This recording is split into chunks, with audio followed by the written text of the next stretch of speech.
I'm absolutely delighted to be chatting to Jim Steele today.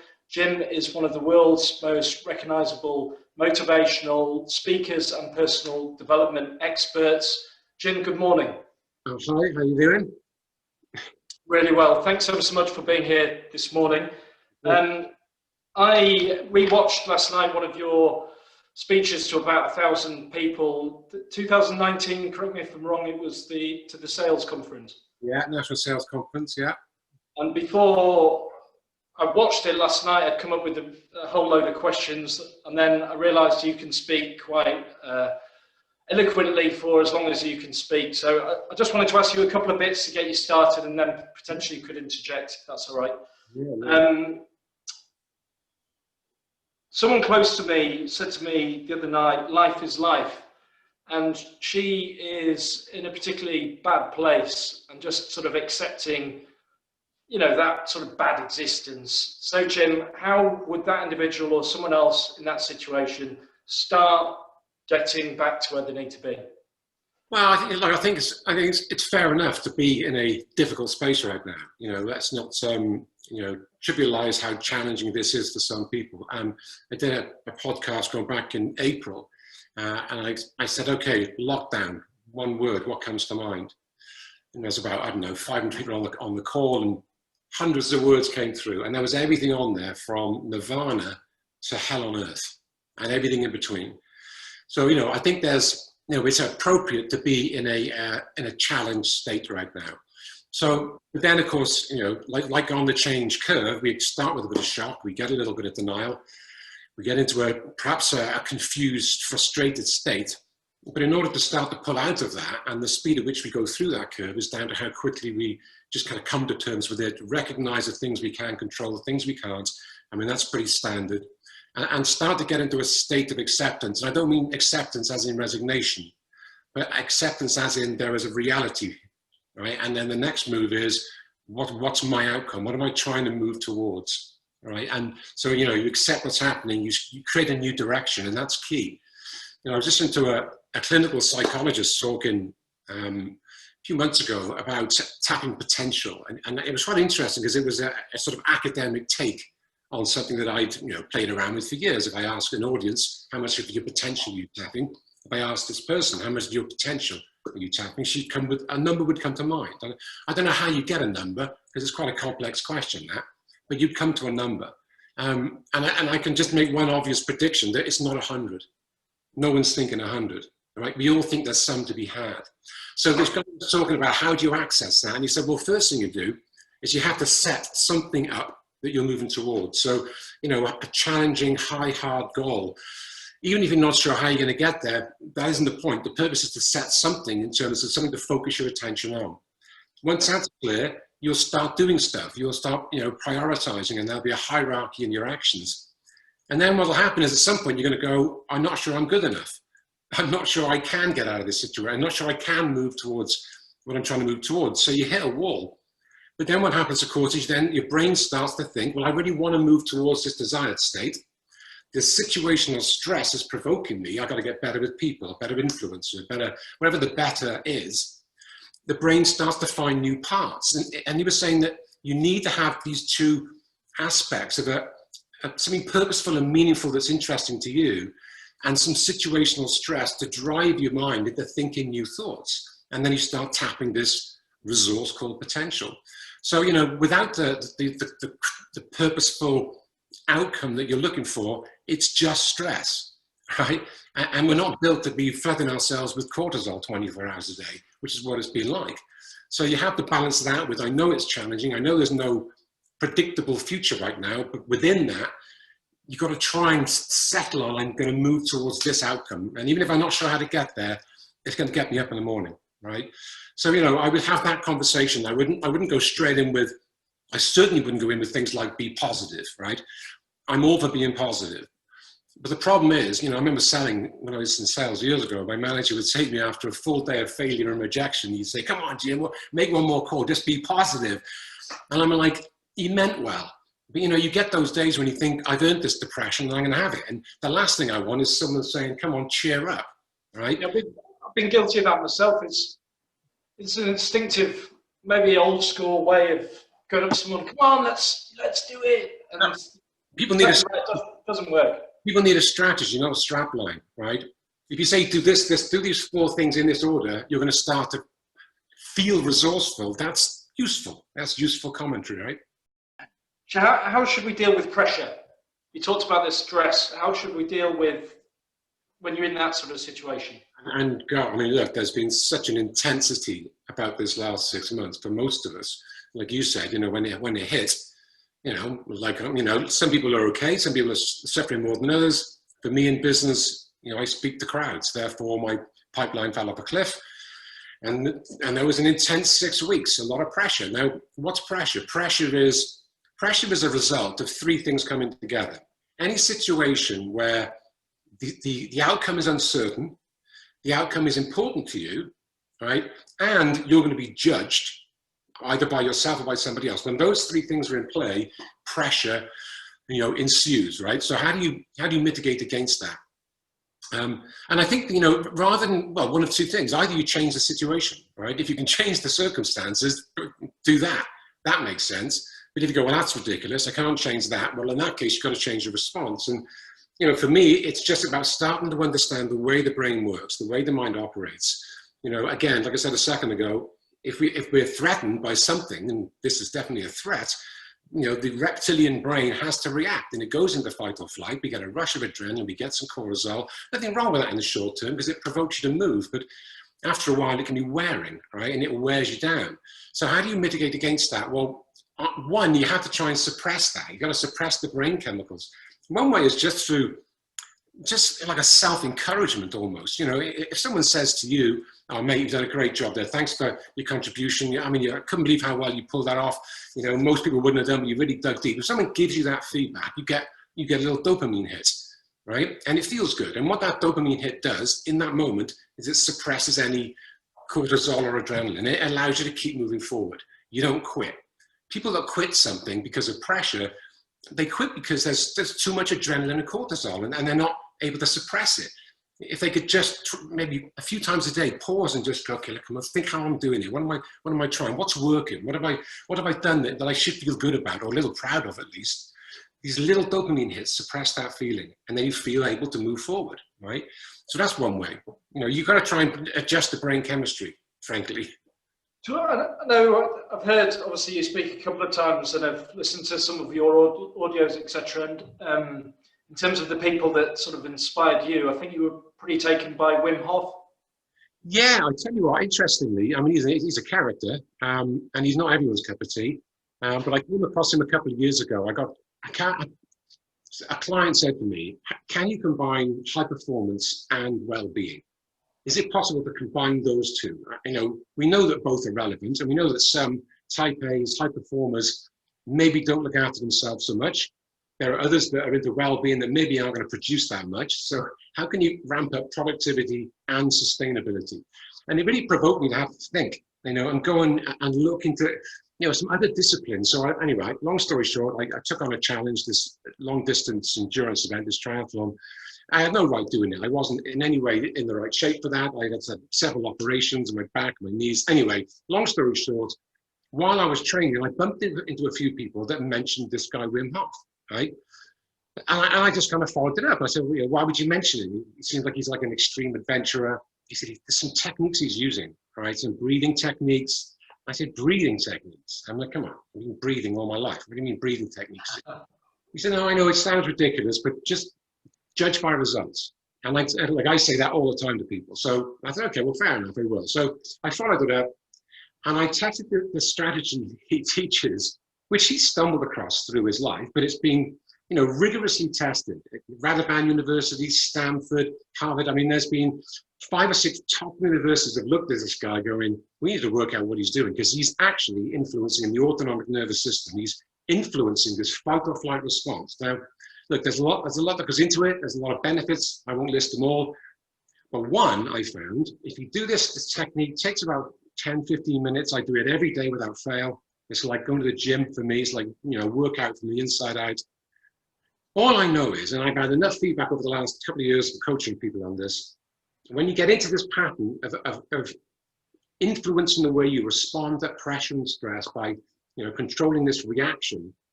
All I know is when this hit in March, yes, it's challenging, but everything felt about 10% easier because I was using these techniques. I could have some days where it was like, shit, I don't know what the next move is. And I just take out 10 or 15 minutes, do something to sort of redress the balance, manage the nervous system, things I'd never considered before, which I wasn't even aware of. And all I can say is it works. It got the result, and I was thinking clearer, I felt more energized, I felt more composed, and I wasn't reacting like I possibly used to. I've been using those techniques ever since. It includes, breathing techniques, gradually exposing yourself to cold, like showers, ice baths, because again, that triggers the nervous system. It builds, the immune system. There's just some things I find to be useful in it, right? And I don't pitch it too hard because, each their own. And because he is an interesting character. But, again, it took me into the world of neuroscience because I was interested in the science behind why it worked. And it has been a game changer, genuinely, for me over the last 2 years and people that I've worked with. Amazing. Yeah. And basically what he's found, there's a great book, by the way, by a guy called Scott Carney. Scott Carney, who wrote a book that kind of featured Wim Hof. And Scott Carney's a serious investigative journalist, and his raison d'etre is to expose people that are making big promises and taking your money. And he went out and spent a month with this guy, and it changed his life. And he wrote this book, and he said he's legit, he's genuine. This stuff actually makes sense. And Carney basically says on the front of the cover of the book, What Doesn't Kill You, it talks about finding these lost evolutionary resources, these built-in mechanisms. And this is what got really interesting for me. Everything that I found from looking into this guy and a lot of other people around neuroscience is we've got these systems built into our nervous system, into our mind and our brain and our body that I had no idea about. And tapping into them, again, has given me an extra 10, 15%. And they were always sat there.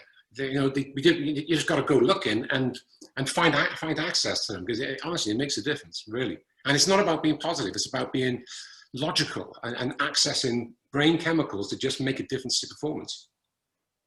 Is there a way of making it sort of, I know you mentioned it sort of does 10 or 15%, is there a way of making it more than that? Let's pretend, instead of that 100 you mentioned earlier, you're actually probably hovering around 60, 65%. How do you sort of boost yourself? Well, I think you got to find some things that work for you. I genuinely mean that, one size fits one. There's no one standard, do this, it works. You got to run your own experiment. I say 10%, I'm talking about everything seems 10% easier. In terms of productivity, I think I could look to my own results and some results that some of my clients I work with, and it's significantly greater. Because then once you start getting into breathing techniques, okay, it's simple, but it's so easy to do, it's easy not to do. But you start to generate a different energy, a different sense of a possibility of can do. You realize there's more resources to be had. Then I started getting into, as I said, into some neuroscience and looking at, working out how to reduce cognitive load, how to get into a flow state. You've heard of flow, right? Getting in the zone, runner's high. These are some of the phrases we're familiar with. But you get into the zone. Genuinely, proactively trigger yourself into it when you're working. McKinsey did a 2-year study, and they found productivity went up in executives about 500% when they were completely tuned into the zone. It accesses different parts of your brain. You get very creative, very focused, and extremely productive. And the definition of flow is it's you feeling your best and performing at your best. So that's what it is. Now, it's quite elusive. So how do you find it? How do you get into it? And there are all sorts of triggers that can trigger us there. One of them is, again, being very clear on what you want. Flow follows focus.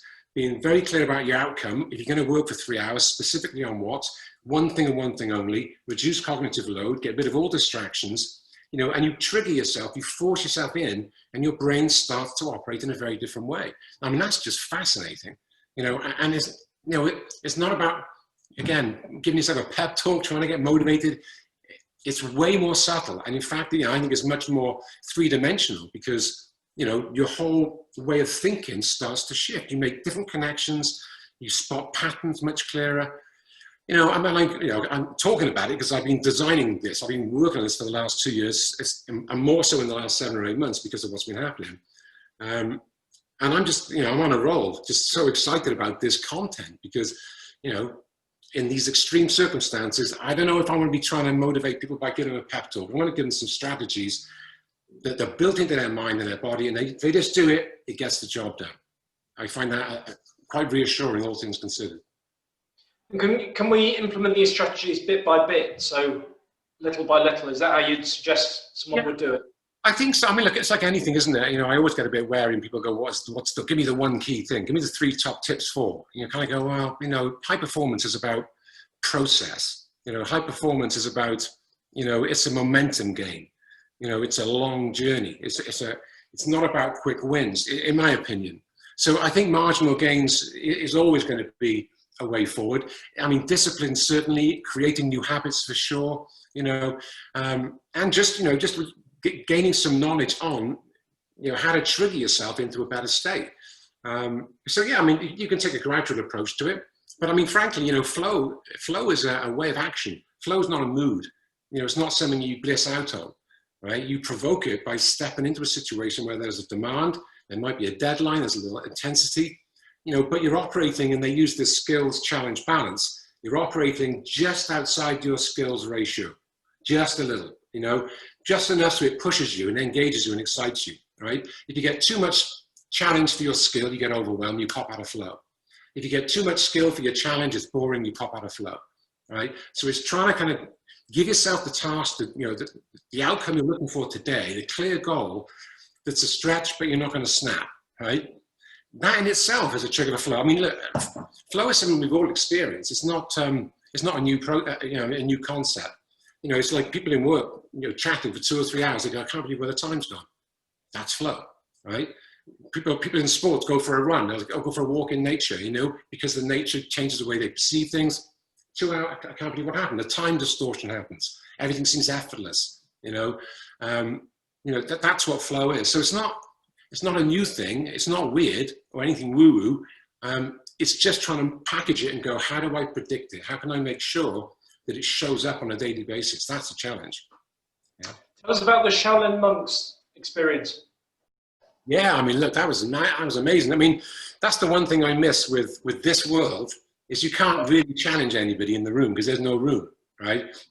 Typically, if I was, well, I do a few things in the webinars and the speeches that I'm doing, but typically, you know, in the old days, I always would try and spook the room and provoke a reaction, provoke some sort of adrenal response, you know, something where they think they can or can't do something. And, you know, the Shaolin monks, they do a great demonstration. I'm sure people have seen it, right? They travel with the Chinese state circus, or they used to. And right at the end, they have the Grand Master comes on and they're breaking blocks of wood and do all this martial arts. And the Grand Master typically comes on and snaps an arrow on their throat, which is just insane, right? So the tip of the arrow is here, one of their helpers holds it, and they walk in and snap it with their throat. Now, intuitively, you kind of go, why would you want to do that? But then, like, I kind of go, well, clearly it can be done, right?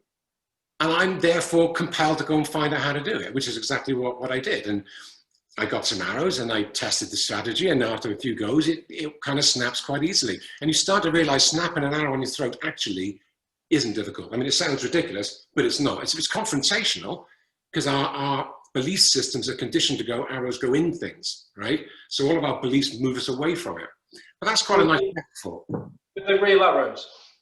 They're real arrows. Yeah, no, it's not a game. Yeah, they really are. And I pass the arrows around, you know, check it out. This is challenging for you psychologically. What you're going to find, though, when you step up here is you'll step into it, you'll snap the arrow, you're going to go, I can't believe it was that easy. And I'm going to go, it always was easy. It never wasn't easy. So I go, what was the tough thing? If it's not snapping out, what was the tough thing? The tough thing was volunteering and stepping up and trying. And, you know, sometimes in life, you want to be mindful and wary of things because there are real challenges out there. But sometimes our challenges are preconceived, they're belief systems that are conditioned in about what you can and can't do. And I therefore like to provoke people with these metaphors just to go, look, what else is there that maybe you can go in and challenge, that may be holding you back, that maybe you could allow you to stretch a little further. I deep down believe we're a lot stronger and smarter and better than we know, right? And it takes some provocation. You know, this situation right now is provocative. But look, I reckon a lot of people are going to come out the other side. Look, I don't want to be trite because it's difficult. For some, it really is, you know, ridiculously challenging. But a lot will come out the other side having had those challenges and be stronger for it and better for it. They'll have worked something out that they otherwise wouldn't have worked out because of it. And, you know, they can take that somewhere good. I think that's probably going to be the case. There's a model going around now. It's been around for a while, but I've seen it on a few other people's presentations called the VUCA model, VUCA. And it's, you know, volatile, uncertain, complex, and ambiguity, right? These four things are around in a plenty right now, right? Yeah. Now, the two ways to look at this. Either if you want to reduce those because they're quite unstable and challenging, you either got to have a clear vision, that deals with the first one, right? The second one, you've got to have some sort of a deeper understanding of what's happening, get more knowledge, more understanding. The third one, you've got to get more agile, right? And you've got to be a little more agile at handling change. And the fourth one, you've got to get comfortable at being uncomfortable. You know, there are ways to mitigate against these four things. At the same time, those four things I find are provocative to provoke you to move forward. If there's uncertainty and it's challenging and complex, that's a reason for your brain to switch on, right? And it can provoke you to get into flow because it's that demanding. But if the environment's demanding, fine, you can use that to trigger us. And you've got to get other things under control. You've got to, you know, reduce the cognitive load in life, get organized, you know where you are, know what you're trying to achieve, you know, switch off your notifications when you're working, have everything ready to go to the gym the night before so it's easy, there's no friction. You know, organize yourself in a way where you have minimal ambiguity, minimal, you know, volatility in your day, in your mind and in your life. Let the world provide the challenge that triggers you to go and find solutions, because that's interesting, right?